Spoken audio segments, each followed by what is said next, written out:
Are you looking for an escape from manufactured truth wrapped in selfish agenda? Don't you just want to have a real and raw conversation, all masks and rules aside? That's what you're getting here at Titan Evolution Podcast. Get rid of all the nonsense information and discuss everything under the sun without filters. Listen to real stories of real people who will put your current perspectives to the test, guide you on living the life you truly want, and see everything free from judgment and pretenses. Time to get rid of those unhealthy environments and let your authentic self shine. Here are your hosts, Travis Johnson and Carol Carpenter.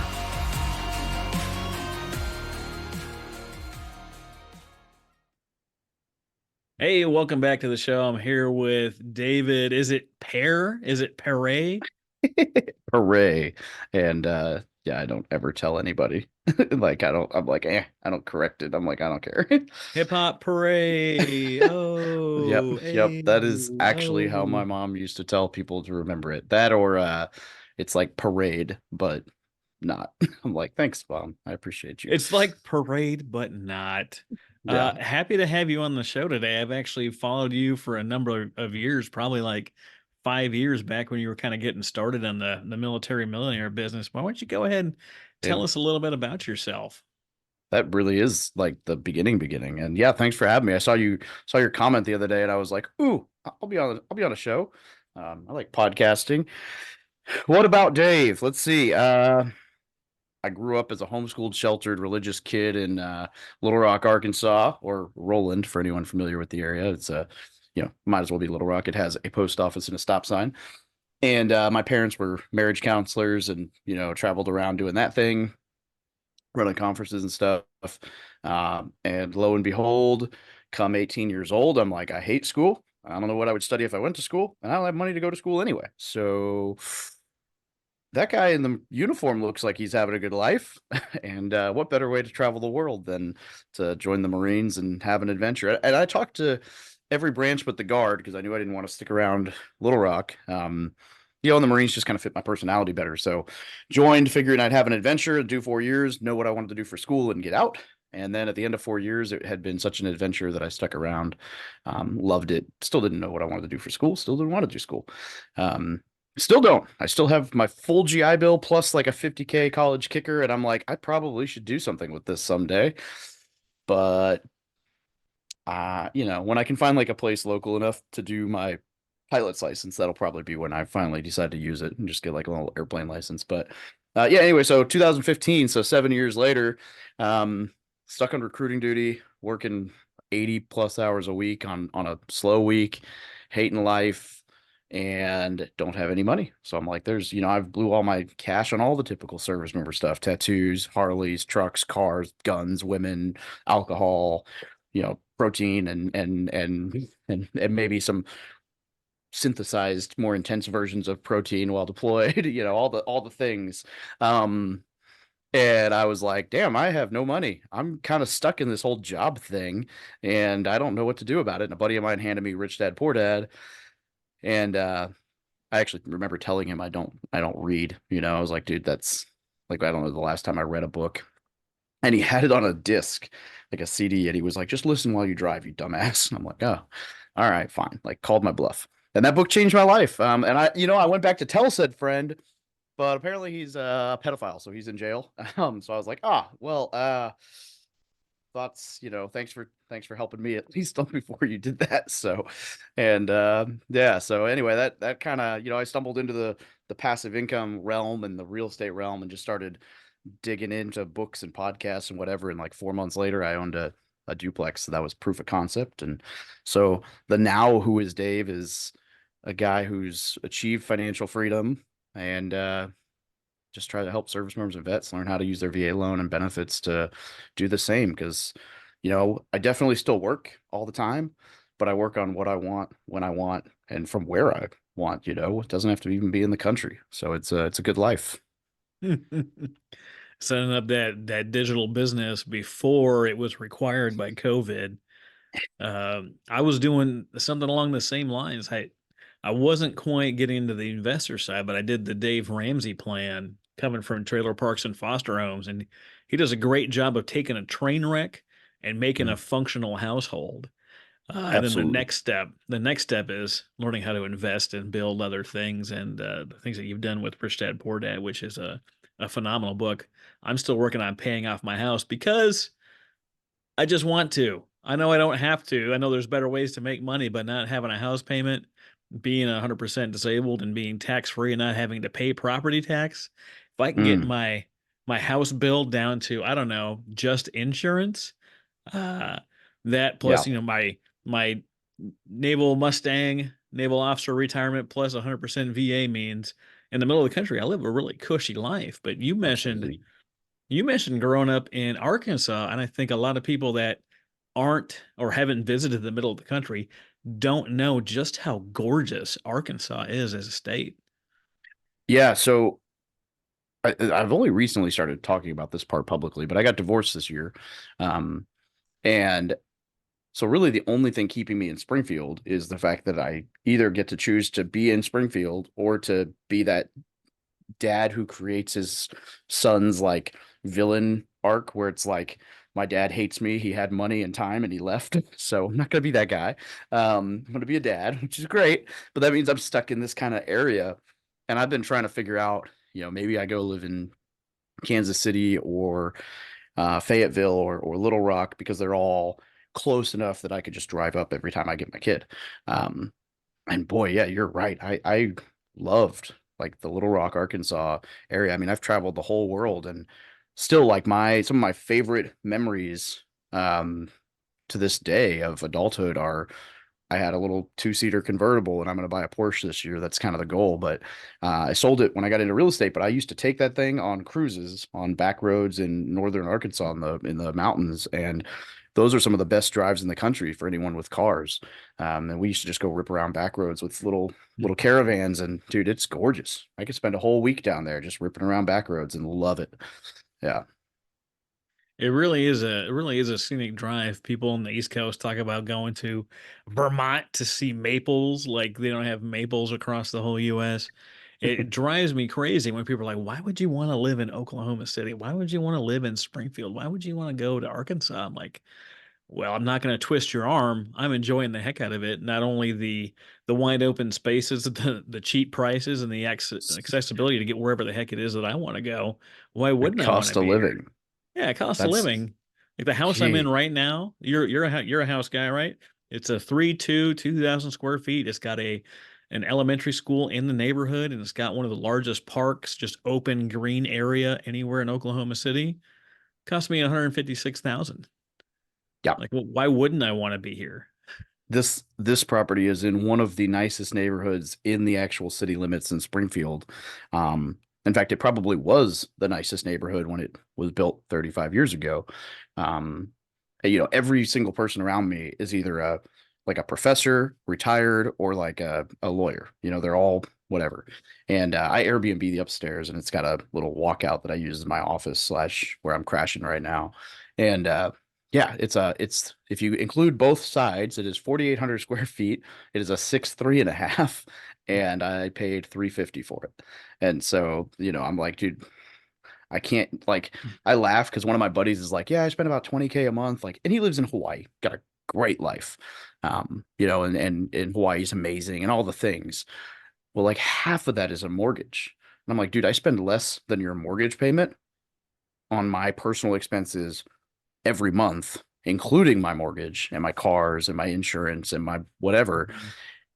And I live up, I mean, I'm eating out 3, 4 nights a week, taking people out on dates or whatever. And like I'm not I'm not like a let's go to Taco Bell to save money eat out guy. Like I'm living a good life, It's probably steakhouse every week. And um yeah, I'm like, man, cost of living here is great. It goes a long way. I can still go to the nicest steakhouse in town with a girl or whoever.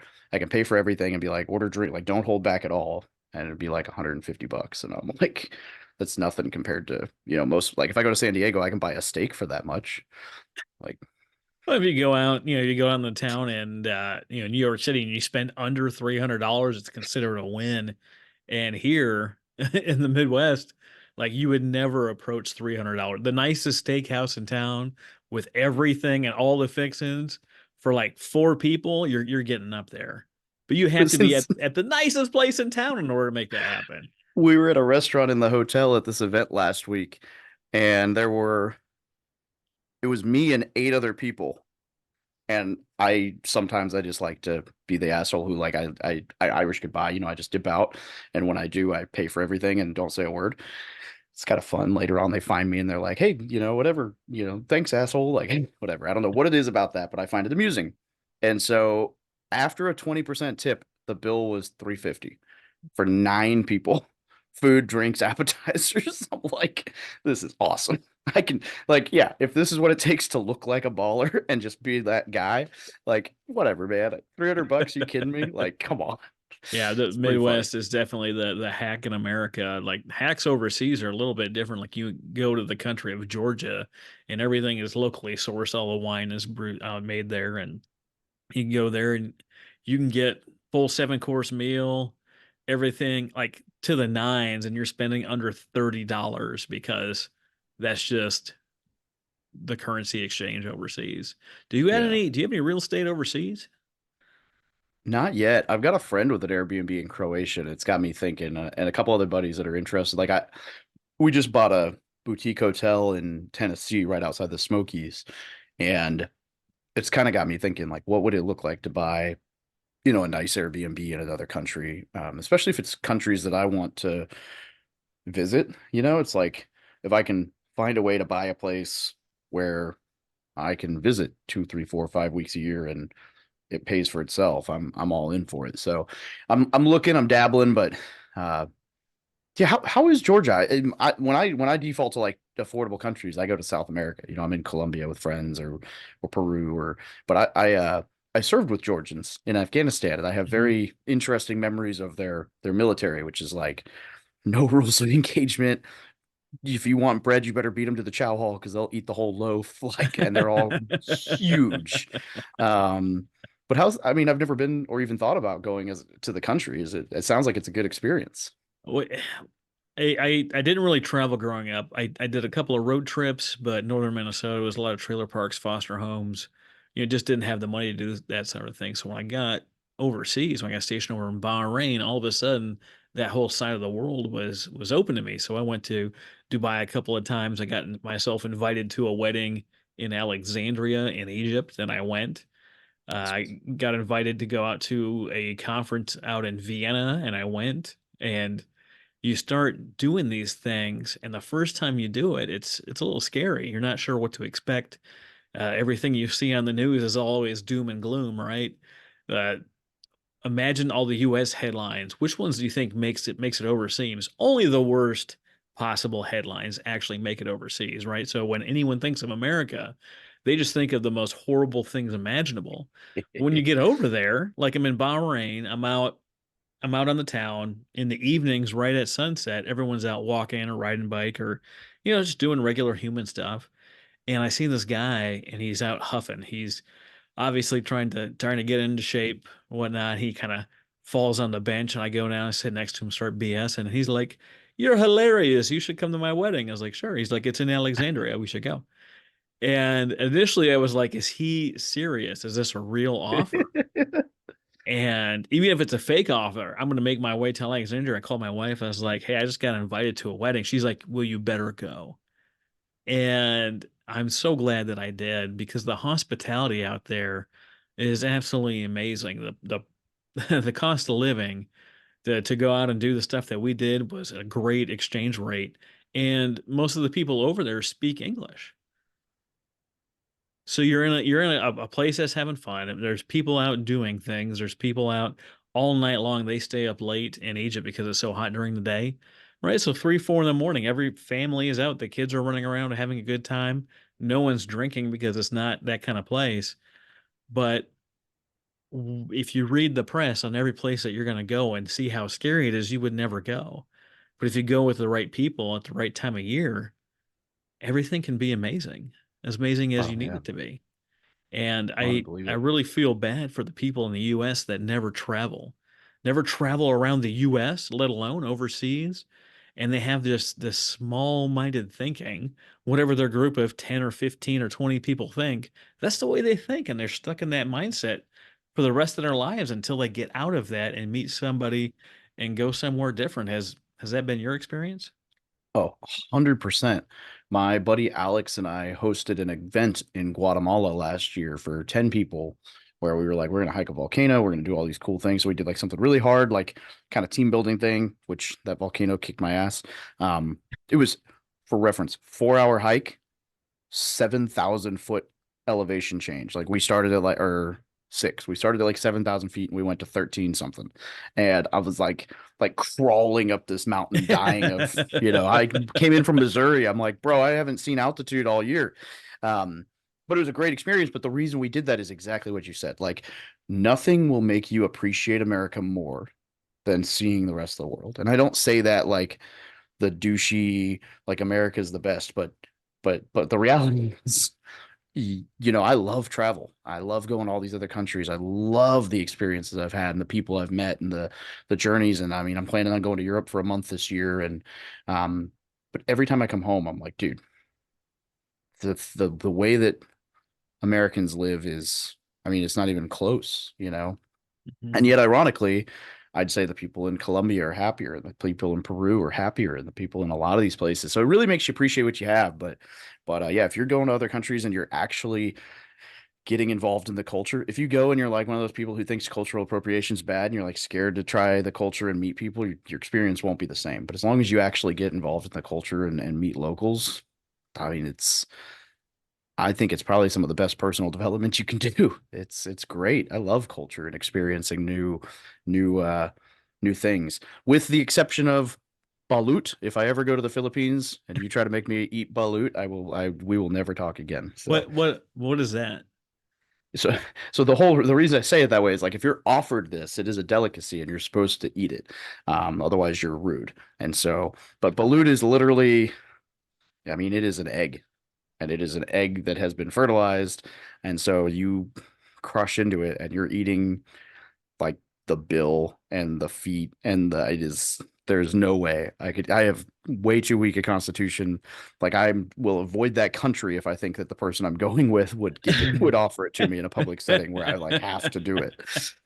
So that's They, just no way. well, yeah. I've found out something about myself recently, and I don't know how true it is, but based on what they said, I feel it is true. I got called a super taster. I have a nose that picks up all sorts of crazy stuff.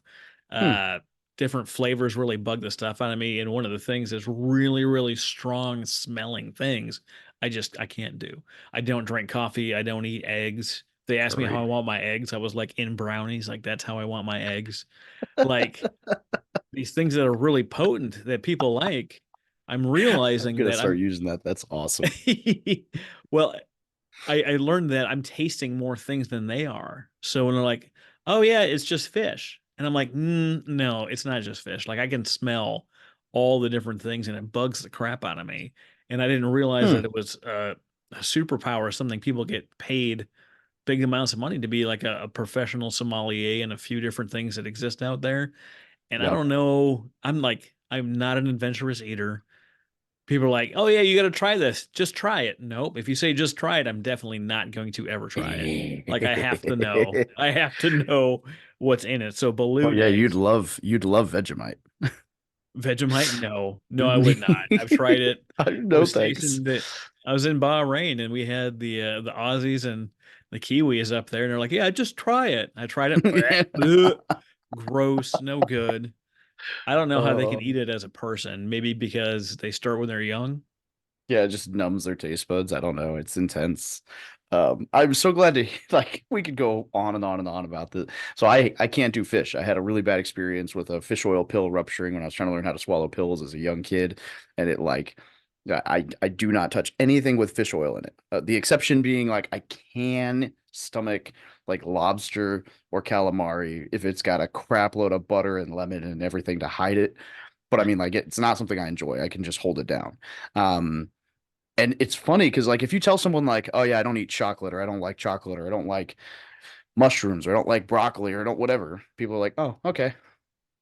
But the moment you're like, I don't like fish, it's like, oh well, you haven't tried it cooked this way. Well, you haven't tried this kind of fish. Oh, but you didn't get the Alaskan salmon in Alaska. And I'm like, bro, fundamentally don't like the main chemical that you bite into. There's nothing you can do to it. Doesn't taste fishy. Oh, yes, it does. It always Yes, it tastes fishy. does. It always smells fishy. I just say Yeah, I'm I'm like, just you to can't hide it. The avoid. moment I bite into something, I can tell you if there's fish hidden in it. And I'm like, oh, dude, why? I just say that I'm allergic. Yeah. Right? Someone's hearing this, be like, "You told me you were allergic. You're not really allergic." I'm allergic to that bullshit. That's what I'm allergic to. I would much. I was down in Key West, and a lot of seafood down there, a lot of great places. We're sitting down there to eat, and everyone wants to get shrimp and all this stuff for an appetizer. And I go through it. I'm like, "Is there anything on the appetizer menu that's not fish?" And they're like, "No, like this is where you're at." So I go to the dessert menu, and I order key lime pie, and they're like, "Sir, that is a dessert." I was like, "Oh, I'm sorry. Am I not a grown ass man? Is this not America? Like, I want key lime pie. I want a slice of pie for my appetizer." And they bring it out, and I'm eating it. I'm oohing and ahhing. Oh, it's so good. And then when it came time for dessert, everybody ordered key lime pie. Guess what was not on my bill? Key lime pie. That's funny. That's awesome. Uh, Oh man. so it takes quite a bit of constitution and personal fortitude to do things other than military while you're in the military for you to go out and get your first duplex and start investing in yourself and in your future. Like those qualities, that's what makes you a Titan. And I really want to know, like, what is it about you that makes you a Titan?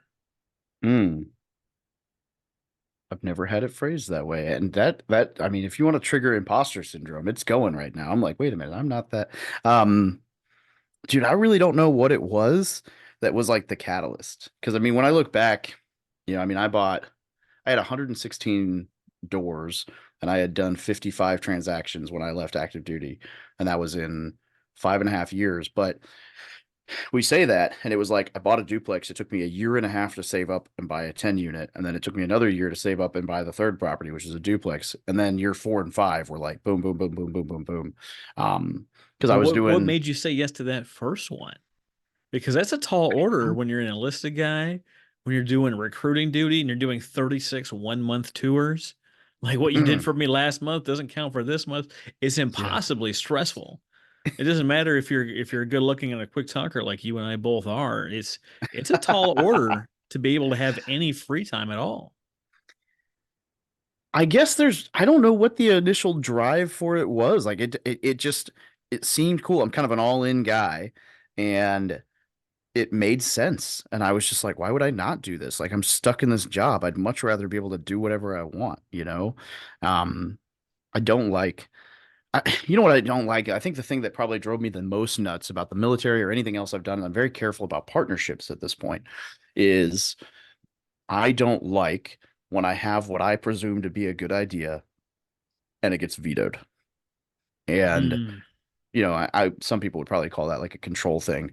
The reality is that I'm not a total idiot, but I think very different than people.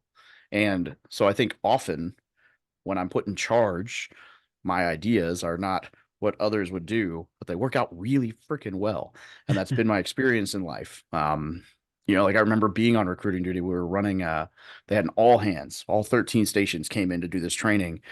And I was like, all right, guys, we're gonna leave 15 minutes after breakfast ends tomorrow when they like dismiss. And it took like 3 or 4 hours for everybody to clear out. We were home before the second station had left, and we lived 2 hours away. And it was literally just like, do you guys want to stay here and like clean up, or do you want to do like had this list? I was like, if we do all these things and then we do this, we can literally just be gone.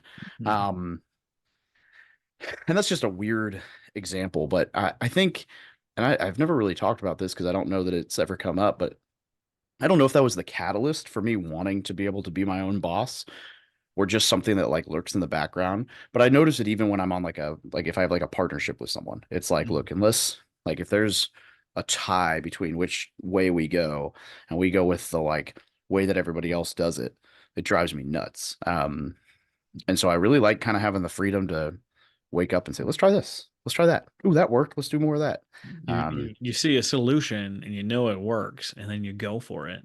This is this has been one of the biggest reasons for my success in the military is I always found this out of the box way of doing things, and I would get all the barriers taken down and basically get everything done.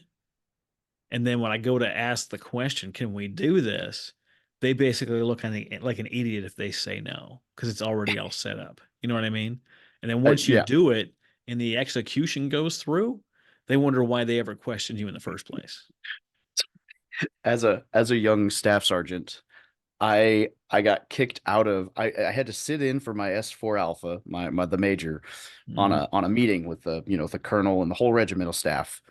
And the colonel was like, I don't remember what it was exactly that he said, but essentially he was griping about some inefficiencies within the regiment.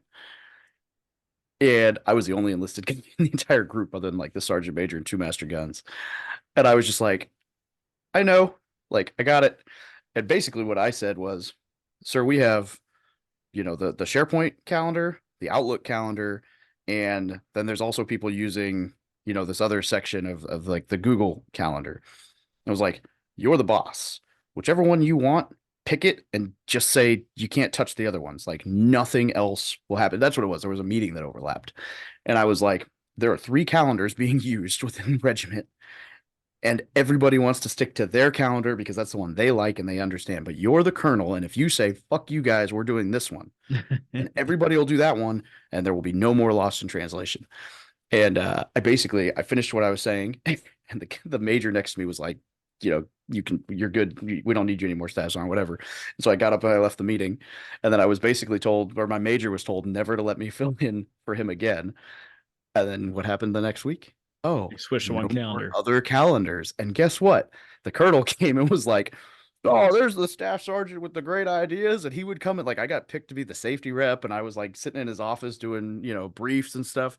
But it was funny how quick everybody hated me because I was not afraid to be like, and that major is wanting everyone on this side of the S3 to use the Outlook, and this guy and the S2 wants everyone to use the SharePoint. And so no one knows what the hell's going on. And it was like that was one of the defining moments in me going, it is time to move on. That and when I had my appendix ripped out on duty, and they tried to run me UA because they told me they didn't have a replacement for me and I had to stand duty. And I was like, yeah, nope. I'm on morphine right now going into surgery. Goodbye. And yeah, I need to do a video about that. That whole scenario was hilarious. Well, I definitely can understand getting to that point in your career where you just realize that it's no longer, it's no longer for you. I was much further along in my career coming from where I was. I enlisted a year after high school when I turned 18. I thought it was something for me. By the time I get to into my first 4 years, I had a wife and a daughter. And when I looked around at northern Minnesota, where I was from, and what qualifications that I had nothing. I had Mm. no reason to go back up there. There was nothing that could pay me anywhere near what I was getting paid as an E5. And I reenlisted for that 6-year term. I made E6 right away. And I was thinking about year 9. I was like, I either need to shit or get off the pot. I either need to go all in on the Navy or I need to let it go right now. And I looked at my options at the time. I was working on college, but I didn't have it done yet. You can see in the background, one of these is the um, is the bachelor's degree that I eventually finished. But I took a look at it. I was like, if I'm going to stay in, I might as well try to be an officer. What does it look like to do it through Seaman to Admiral program? What does it look like to do it through OCS? If that stuff doesn't work, what does it look like to do in another service? And I sat down and I said, if I'm going to have a chance to do this for my life, I might as well go all in on at least trying to get as much rank out of it as possible. And the first thing I applied for, the Seaman to Admiral program, they said yes. And I went from Mm. being an E6 to being an O1 in a couple of years with a done degree, and they sent me to flight school. And by the time I figured out how much I hated being an officer, by by the time that I figured that out, I was doing different things in the community. I was helping nonprofits do things better. I was helping raise money for them. I got stationed in the Middle East, and I've been helping people. We were both command financial specialists, helping people with their Mhm. money. and you went all in on the money, and I went all in on helping people. Uh, two sides, two different sides of the same coin. And I finally realized that they would never be all in on my way of doing things, even though my ways work. I had so many wins, but the whole command was kicking and screaming the whole way through every one of these things. I couldn't do it. I couldn't drag everyone with me anymore. And I realized that at my 18 and a half, like my 18-year point, I'm like, I can't do this any longer, any a moment longer than I have to. And as soon as I was eligible, I had to do a couple extra years because of the commissioning program I was in. But the moment that that was available for me to get out, even though I made 04, even though I made lieutenant commander, I'm like, I can't be here anymore. I got a couple of paychecks of the 04, submitted my retirement, and I left. And some days I'm super glad that I did it that way, and some days I'm like, I kind of hate myself. I should be in the military right now. Oh, they do a good job of gaslighting you into thinking you should stay till retirement. They do. It's not really gaslighting, but it's just Oh, you it just is. stay It's a in. You know, at very the it's a next very rank, you secure can really option. make an impact. Oh, no, Mm. no, but if you have this qualification, then you can really make an impact. Well, it's hard to do it here, but if you get this promotion, then you can make the impact that you want to have.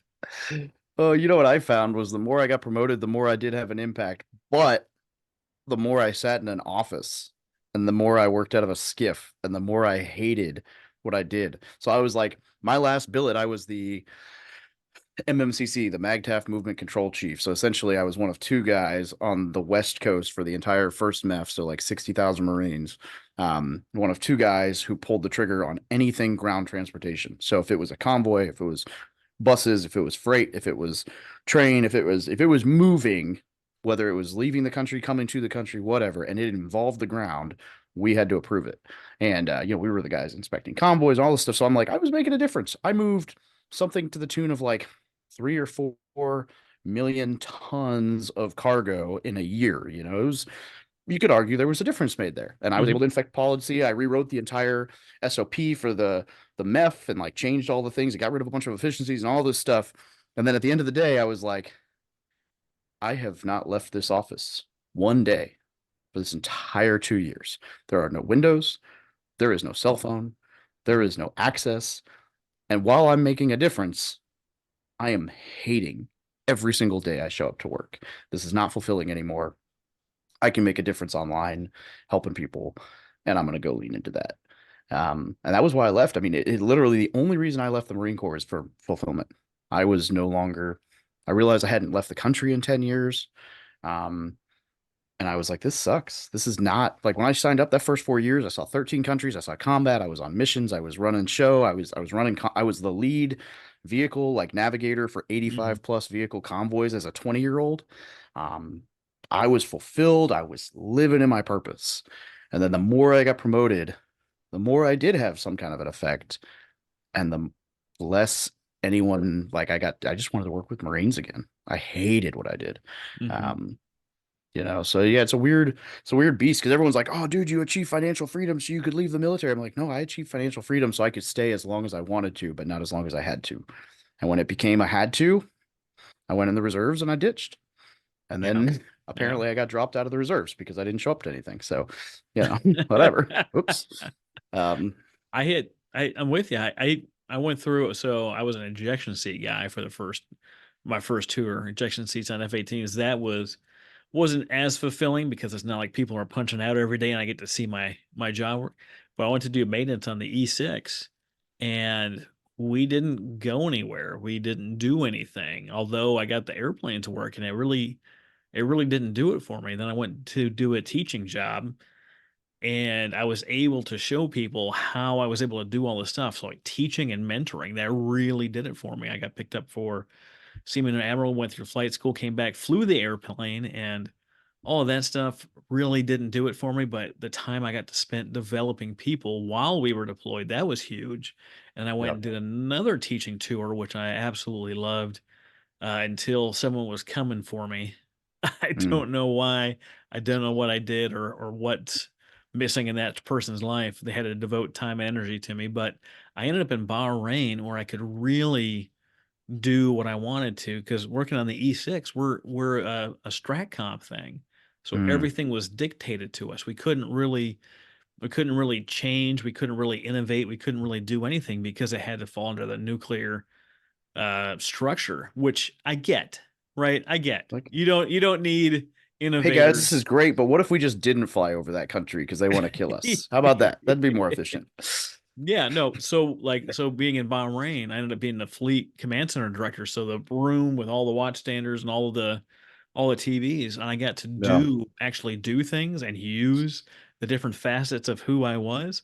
That was when I was really just kind of unleashed and was able to do everything I wanted to. And as soon as I left that command and I got back to where I couldn't do those things anymore, I'm like, I'm out. You can't, I have all this ability, I have all this care, I love developing people, and I can't do that in the job that I'm in, and that job's not available for me ever again. I can't Mm, stay. It's not me, yeah. it's you. In 2 weeks, you're gonna notice I ain't been here in 2 weeks. Not me, it's you. It's not Yeah. me, it's you. So Dude, the what's on the whole horizon for you, David? um yeah, we'll see how we get there, but the goal is to help 10,000 vets achieve financial freedom in the next, 5 to 10 years. And I'd like to think that we do that by just letting people find all our free content. It answers all their questions and they, you know, download my book and they do their thing and they're like, holy shit, like nothing is more fulfilling than getting a text from somebody that's like, XYZ, all these things, and you changed my life. And it's not because of the you changed my life, it's because of the like their life has changed. And most, I mean, half the time that happens, I don't even know. Like I had someone reach out last week and they wanted to invest a somewhat significant chunk of money in one of our deals. I was like, oh wow, that's awesome. And I was like, dude, we haven't talked in years. Like, why me? Why this deal? Like, I was just curious. And they were like, oh, you don't remember. Um, we had a conversation, way back when that led to me buying a duplex. And I house hacked that duplex and lived for free. And I'm like, oh, that's rad. And they're like, yeah. And then we sold said duplex and we netted all of this. And it's just been sitting in a savings account. So we figure you did it right the first time. Let's do it again. And I Mhm. was like, oh, holy crap. Like you made, I mean, this is like, it's six figures and then some off one property. And I'm like, dude, Mm. like that's a dramatic change to somebody's life when you're in the military. Like we don't even make that much in a year. And And not so till I like got little commissioned. Not till I got commissioned did I see that kind of money. Yeah. yeah. And so it was really cool. And I get that somewhat frequently. So I'm like, dude, the information's all there. Like we have a mastermind group for people that want to like really go deep and like make real estate like a full-time thing. But you can achieve everything and anything and everything by just understanding the basics of finance, Dave Ramsey and some basic investing stuff. And I just love helping vets achieve that because I know what it did for my life. I mean, you talked about, wanting to make money or wanting to help people and then being two sides of the same coin. I agree. Like I can help people and make money for it, or I can make money and then have time to help people, or both. It's not mutually exclusive. And it's so much more fulfilling to be working in and around the veteran community and helping people who are already making a difference in the world or did make a difference in the world achieve a level of freedom where they can now work on what they're passionate about, which a lot of times is giving back to the veteran community. So I just feel like it creates this ripple effect of like, you want to solve homelessness? Teach vets how to buy homes, and help them. And it's I not as hard fully as people think. agree. I fully agree. My biggest thing when it comes to something like being unhoused is there's all these buildings that exist that are empty, Mm. or they're empty for a specific period of time. So one of the things that happens, we got the Olympics this year in Paris, and I'm just going to assume, like every other country that gets the Olympics, they build some kind of Olympic village. They build an area to house all the Olympians because they have to be close by or they have to be wherever. But Well, yeah. How are with you going to that, have rampant sex amongst athletes if you don't have a place for them to yeah, do it? yeah. I mean, If all I'm this 22 and I'm an unsupervised sexual Olympian, I'm energy. I'm getting it on. We're having some pro athlete babies. uh, Without fail, all of these sites end up abandoned and they turn into, eyesores or whatever else. You created this thing for one event, but you didn't create a follow-on plan to keep that place built and supervised. You Yep. have all these buildings that were built all over the place that could do these things, or you have areas they're left vacant for 16 hours a day. I'm not I don't know how this is all going to work. I don't have no idea how this is going to shake out. Yes, I realize there's tons of problems in it, but if you look at most businesses, most schools, most government buildings, they're vacant for 16 hours a day. You now have some place for people to stay. You have a live-in cleaning crew to take care of a building, and you have a place for them to learn about business or anything else. But somehow we would prefer to have these buildings empty all the time, empty for 16 hours a day, not being used. That doesn't make any sense to me. I don't Hmm. get it. I don't know why they can't be repurposed. That's actually a pretty cool idea. Like if you started like a private school, and then as soon as school day ended, it was a night school for adults in which they had housing, you could make a difference.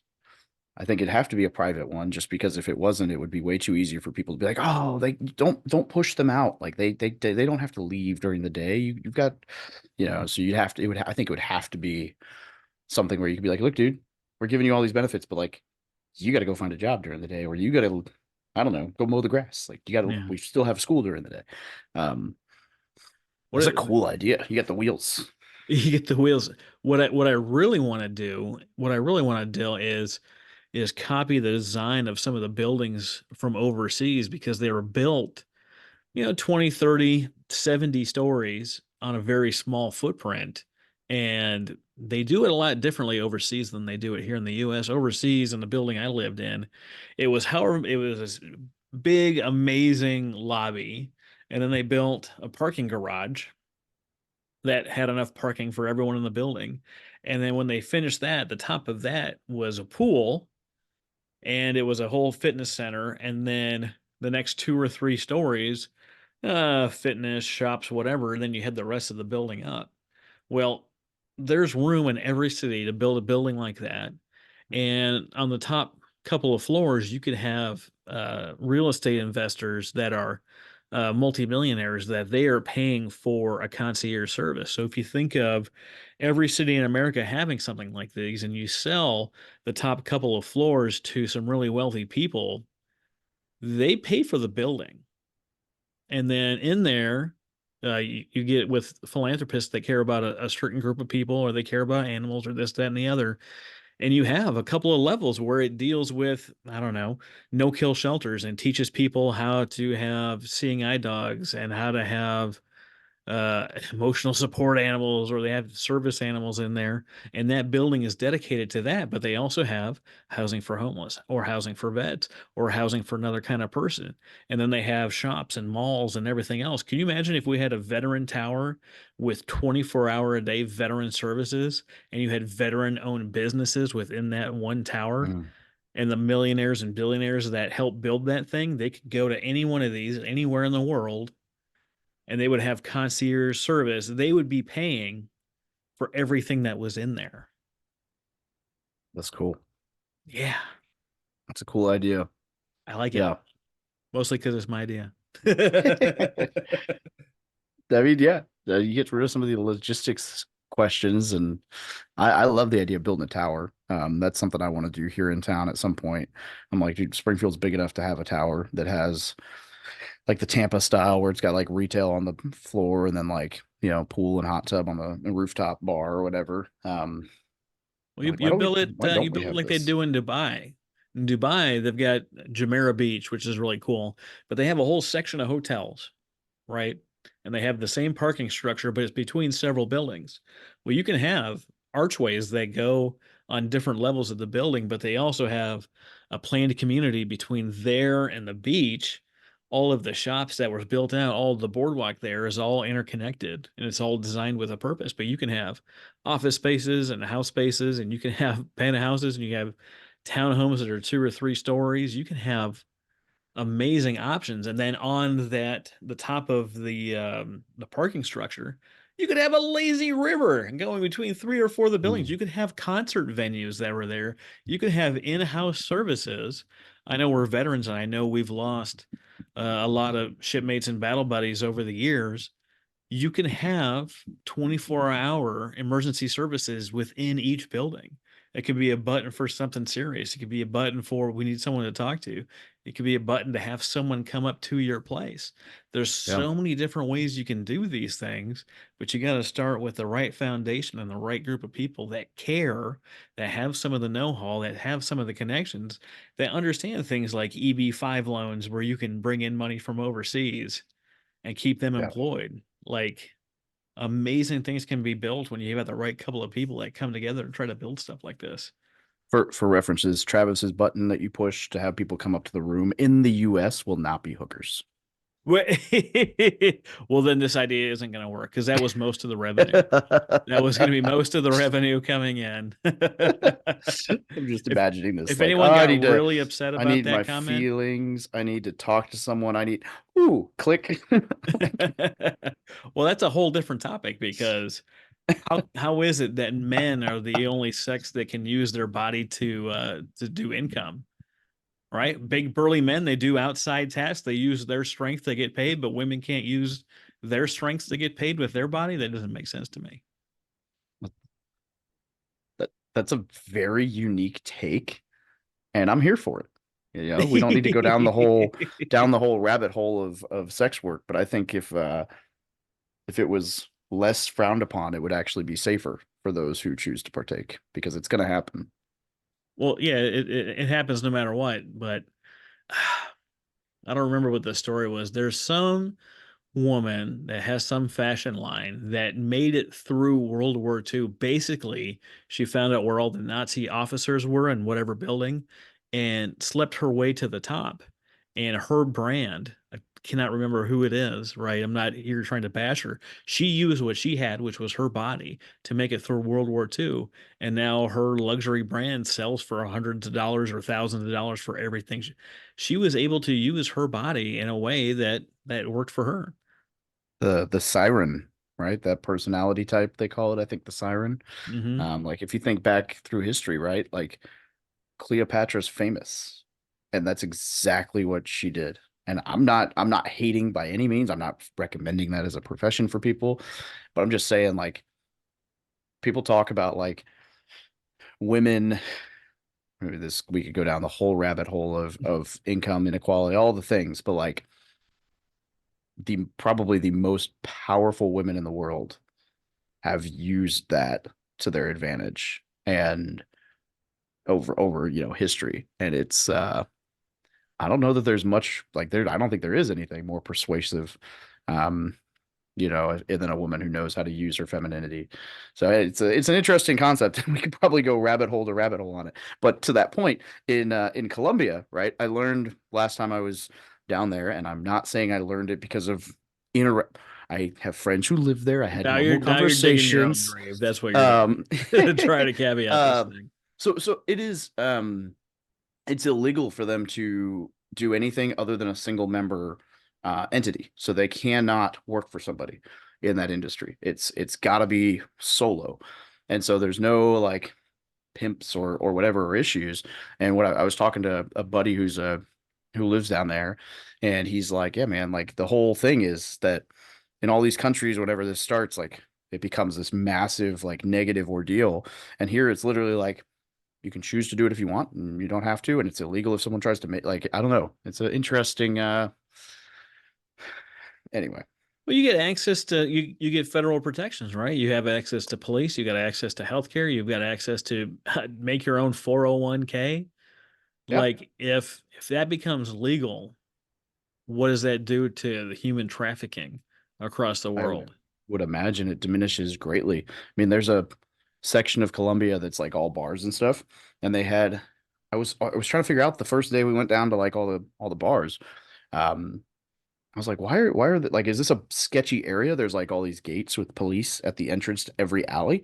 And I was like, inside of the area, no police at all. no violence, no, whatever. But so I asked a friend, I was like, what is up with, this? I was like, there's all these girls out here, and then there's police and gates, and then like the bar district. I was like, is it that sketchy?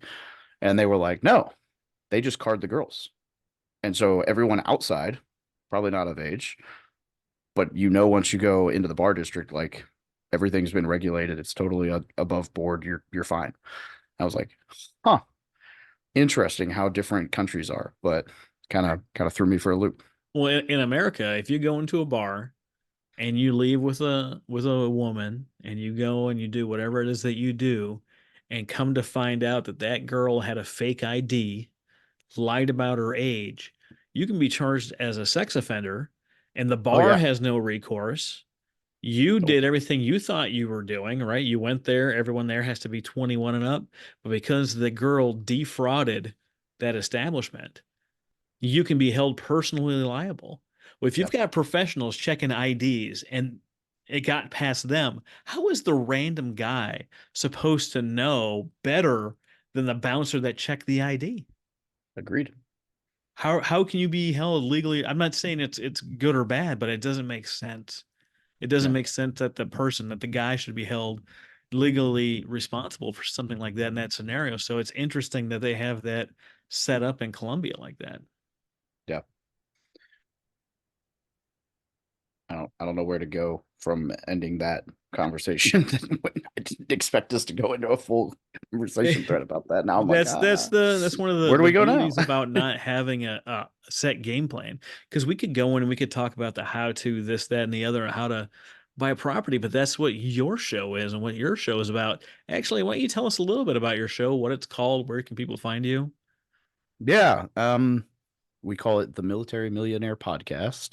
And basically, I just try to interview vets about, businesses they've created or investing.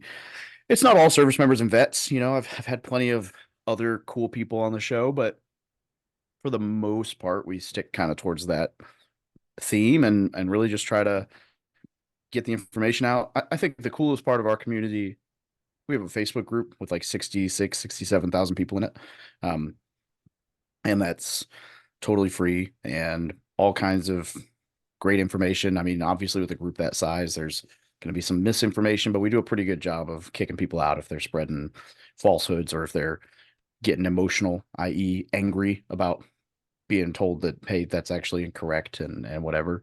So it's a pretty clean group as far as big groups go. What's it called? Um, from military to millionaire. Actually, the easiest way for anyone listening, the easiest way to find all of this is if you go to thebestpodcastguest.com and you can download a free copy of my book there, and it has a link to all my socials and all the community platforms.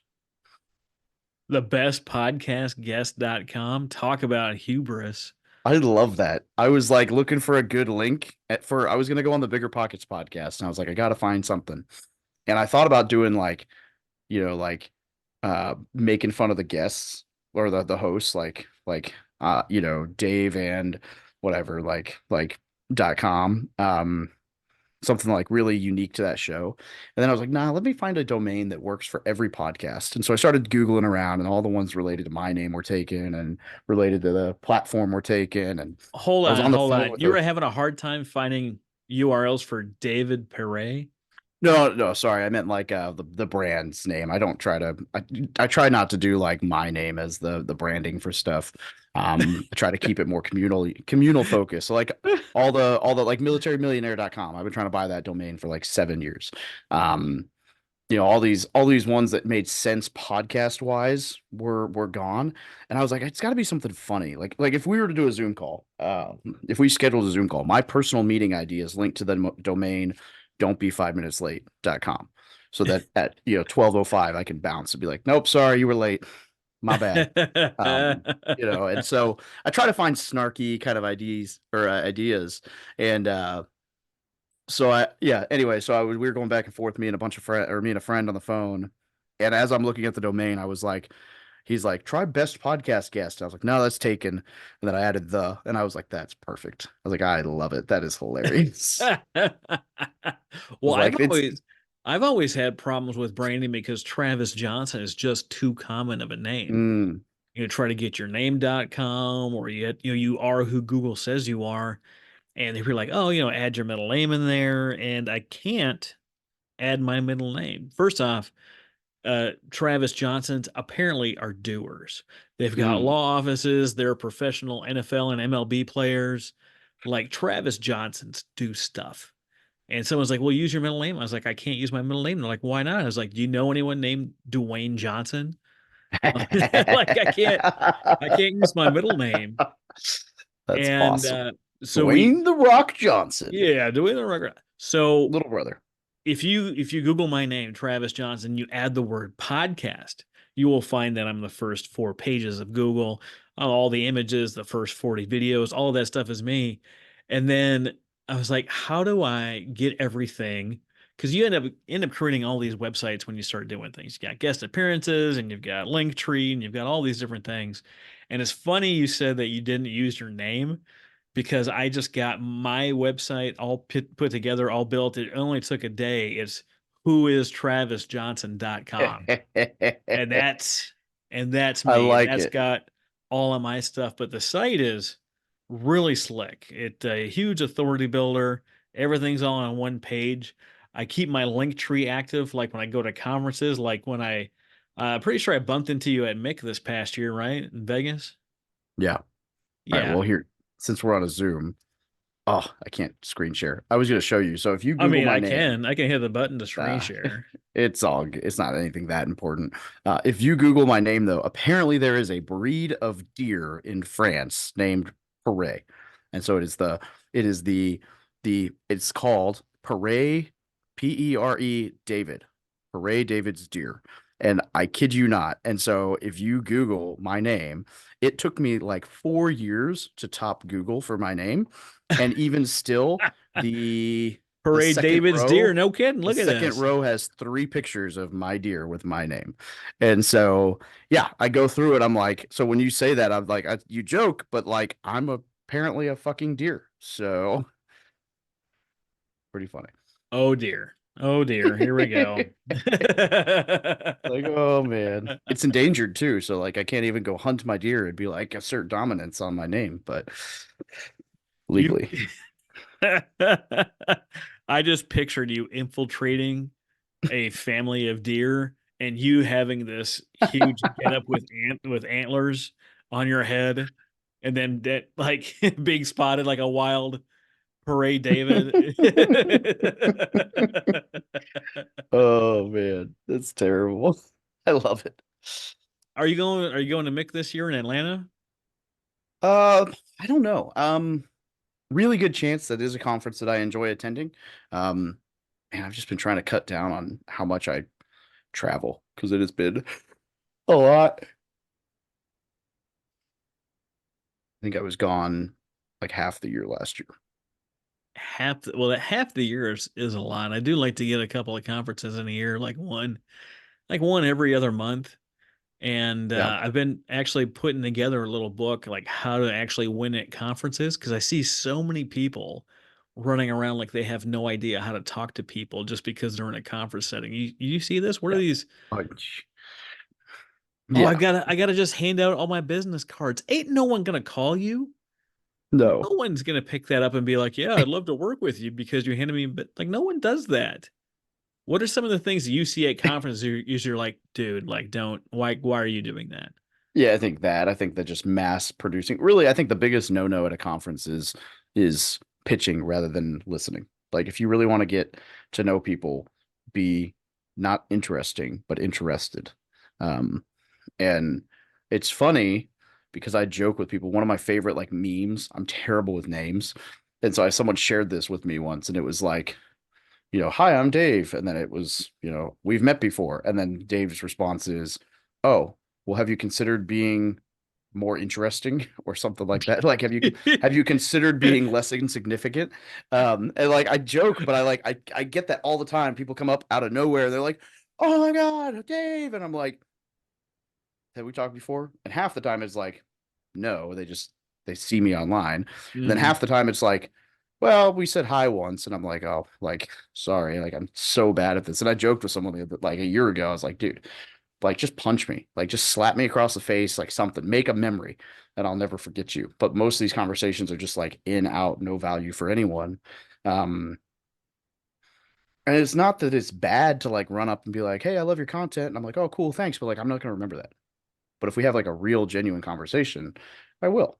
Um, and so I would just tell people like, if you're going to a conference, just make your little 30-second elevator pitch to like really quickly sum up who you are and what you do, and then focus on how you can make the other person that you're talking with, that people don't remember what you said, they remember how you made them feel. So make it a good experience. Mm-hmm. Oh yeah. People that jump in right on me and like, tell me about yourself. I'll be like, I've been talking about me for like 3 days, man. Yeah. 3 days? How long you been here? It just started this morning. It's like, I've already been here for 5 days. Why do Yeah. you come early? For all the meetings that I can't get while I'm at the conference. Yep. Huh? Don't worry, I'll tell you when you're older. Like, like Yeah. Yeah. I the always money, show up. all the money is made before the event or after the event concludes for the day. Everyone's trying to run around and go to Oh, the every lobby. event and do all these things. I'm like, Lobby con is the real magic, is drinking in the bar at the lobby. yeah, That's where you hang out LobbyCon. with everyone. And then And only go into one set, no more than one session a day. And when I do go in, I'm taking photos, I'm making memes, I'm posting recommendations, or I'm giving them some, like I'm providing the speaker value. yeah. Everywhere I go, I'm providing the other person value. They're like, well, how do you ever learn everything? I was like, we already know everything we need to know. Didn't we learn Yeah. that in kindergarten? Be polite, be professional, have a plan to kill everyone. No, that's that's Mad Dog. Yeah. That's Uh, Mad Dog. no, you go in, you care about the other person. If you want to have a friend, you got to be a friend. If you want to make a contact, you got to be a contact worth having. And so many people run around shotgunning people. They don't love what they do. They haven't found any kind of magic in the thing they're doing. They're there because it's part of the slog and it's apparent. That's why no one's around them. That's why they never leave with any business. That's why they never connect with anybody, is because they're too busy doing and they're not being Yeah. themselves. Absolutely agree. I'm gonna make Cortez learn my name this year. This will be the third year that I've gone, and he's not He's a good dude. remembered my name a single time, Mm. which I think is hilarious. He just calls me podcast guy. Cortez is he's a busy, busy dude, but he's a good guy. Oh no, no, I'm saying this in complete jest because I know how busy he is, especially at conference time. I hosted the podcast guest masterclass last year, and it was probably the best presentation that I have ever done, hands down.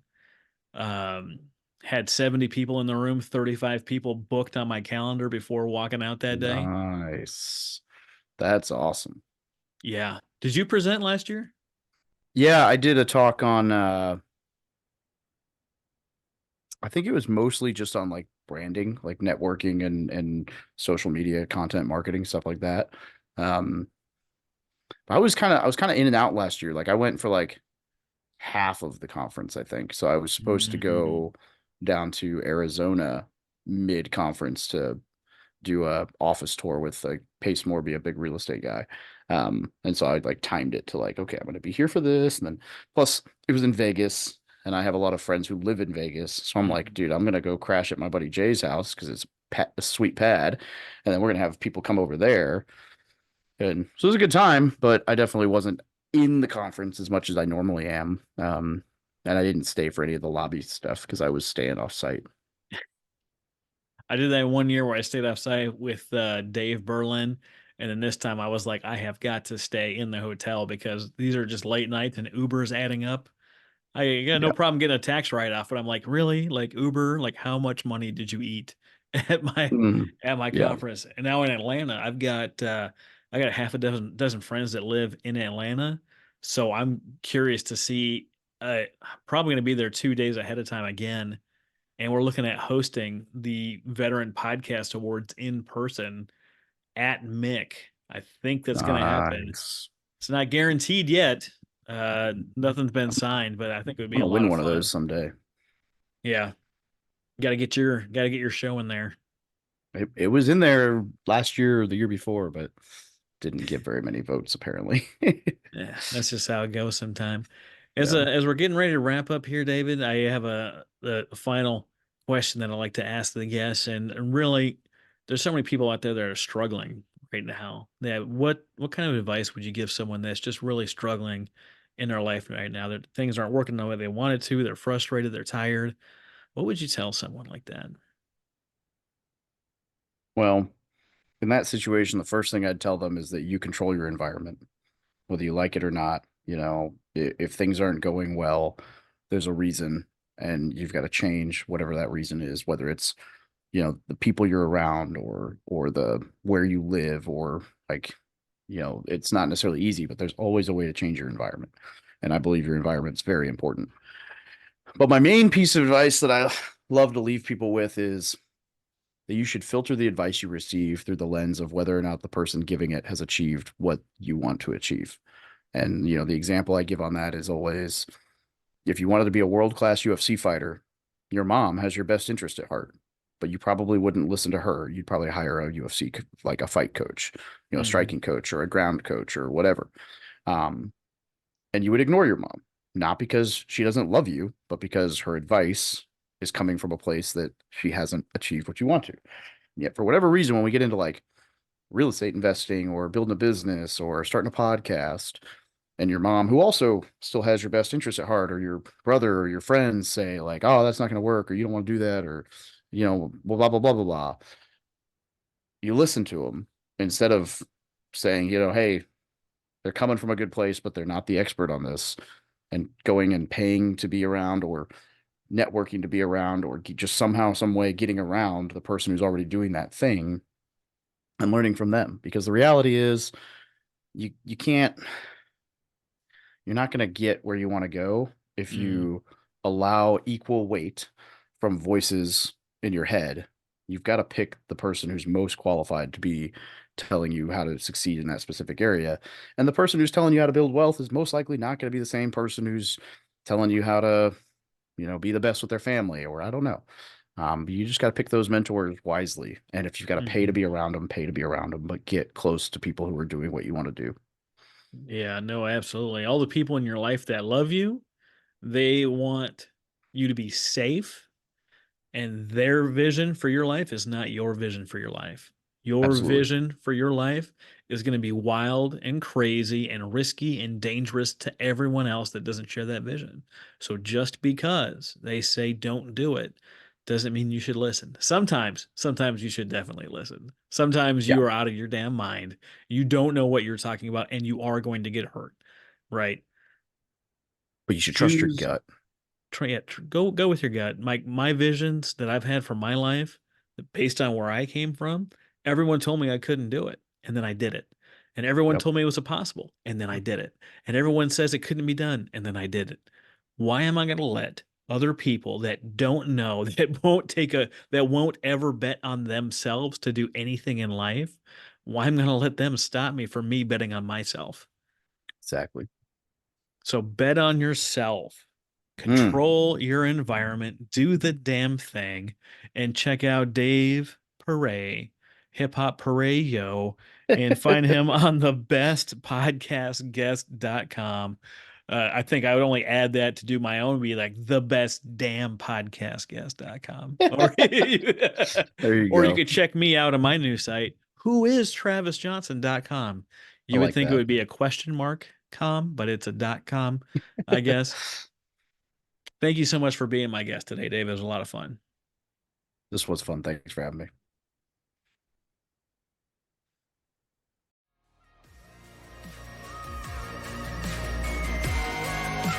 That's all for this episode of Titan Evolution Podcast.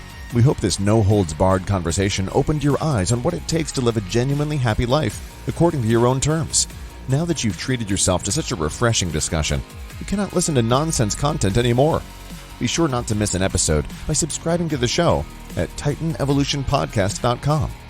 Don't forget to share the word so more people can be enlightened, informed, and entertained. Thank you for listening.